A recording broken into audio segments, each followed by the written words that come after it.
एक दिन अचानक स्नेहा के मायके से फोन आया। गोवा में उसकी मां की तबीयत खराब थी। नेहरू ने फौरन गोवा के लिए उसकी फ्लाइट बुक की। नेहरू इसे अपना आखिरी मौका समझकर मेरे घर आया। उसने घर की दरवाजा घंटी बजाई। मैंने दरवाजा खोला तो नेहरू ने कहा, एक तकलीफ देनी थी, प्लीज एक कप कॉफी बना देंगी? फिर मैं एक कप कॉफी लाई।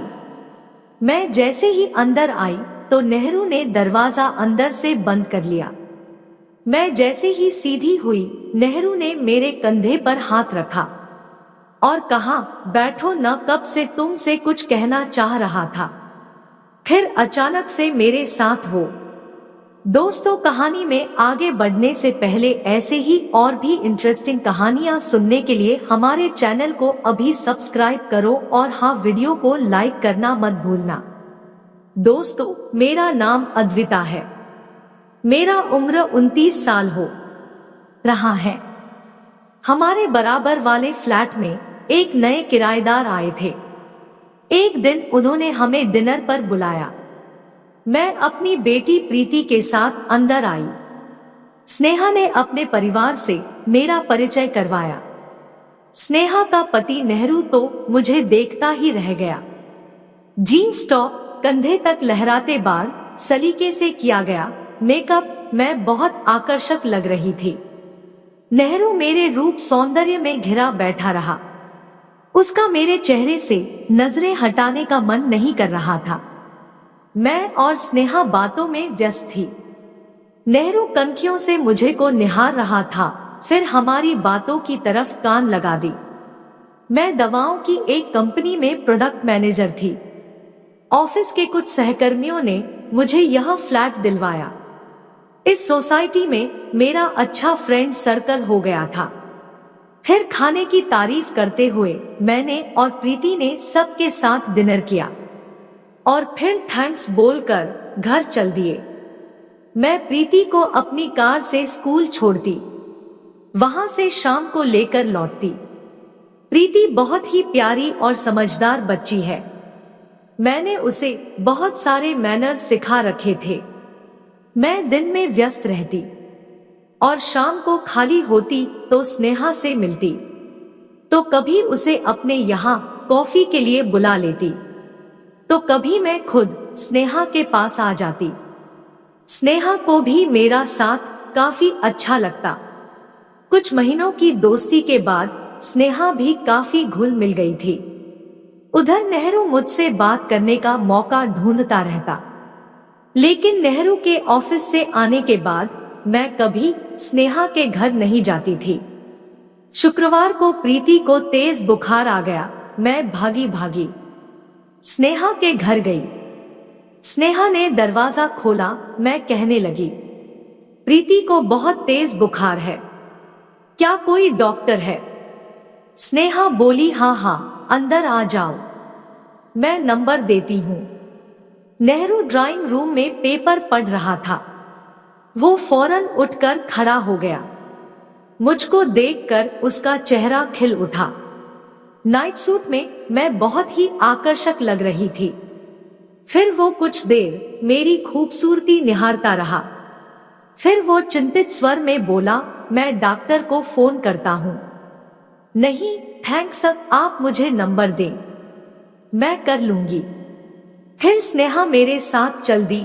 तभी नेहरू भी पीछे आ गया। स्नेहा के साथ नेहरू पहली बार फ्लैट में आया था। मेरे घर में चारों ओर नजर दौड़ाई। घर पूरी तरह से आधुनिक साज सज्जा से सुसज्जित था। मैं डॉक्टर को फोन किया, लेकिन उधर से फोन नहीं उठा, तो कहने लगी शायद सो रहे हो। ऐसा करती हूँ, अस्पताल ही ले जाती हूँ। तो नेहरू ने फौरन कहा, मैं चलता हूँ, मैं कपड़े चेंज करके गाड़ी निकालता हूँ, आप नीचे जाओ। स्नेहा ने कहा, मैं भी चलती हूँ। नेहरू ने कहा, नहीं, तुम क्या करोगी वहां? सुबह जल्दी उठकर बच्चों को तैयार करना है। ठीक है, कहकर स्नेहा अपने घर चली गई। डॉक्टर ने चेकअप के बाद तुरंत एडमिट कर लिया।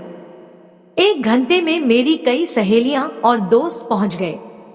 सब ऑफिस के लोग थे। मैंने नेहरू का परिचय पड़ोसी कहकर करवा दिया था। सबके आने से नेहरू असहज हो गया और फिर बोला, मैं चलता हूँ, कोई जरूरत हो तो फोन कर देना। और नेहरू ने घर गया। फिर नेहरू मेरे लिए खाना भी लेकर अस्पताल पहुंचा तो मुझे अकेली देखकर खुश हुआ। मैं प्रीति के पास अकेली बैठी थी। सब दोस्त चले गए थे। मैंने खाने के लिए कई बार थैंक्स कहा। फिर थोड़ी देर प्रीति की तबीयत के बारे में बात करता रहा।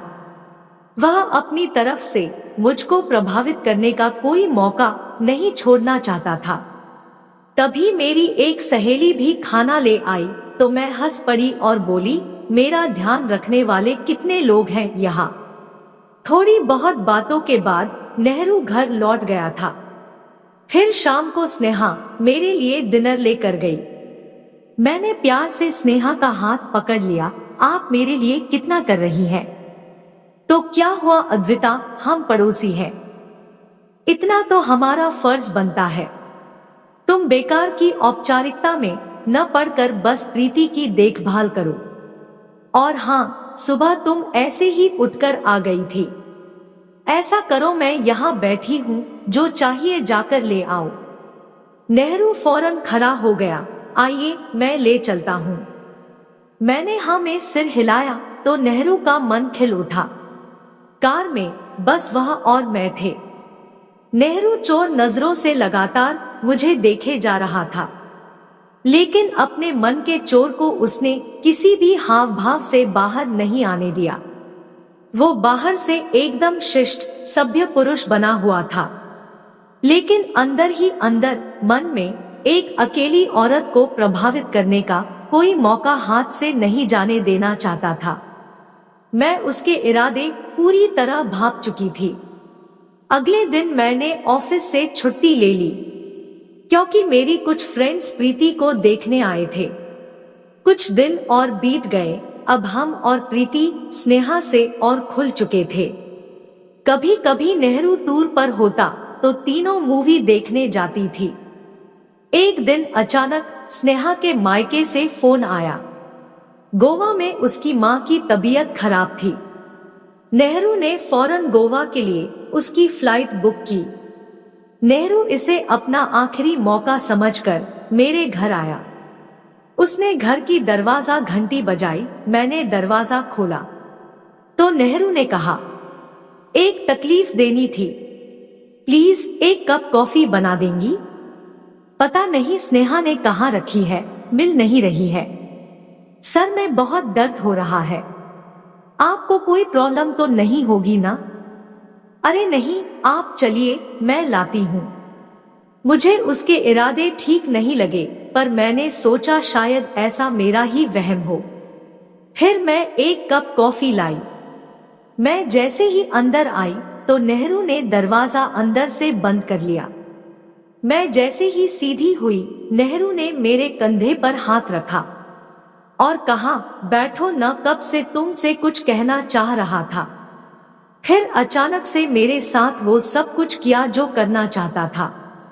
मैंने छुड़ाने की बहुत कोशिश की, लेकिन ना छुड़ा पाई। उसके बाद मेरी दुनिया ही चेंज हुई थी।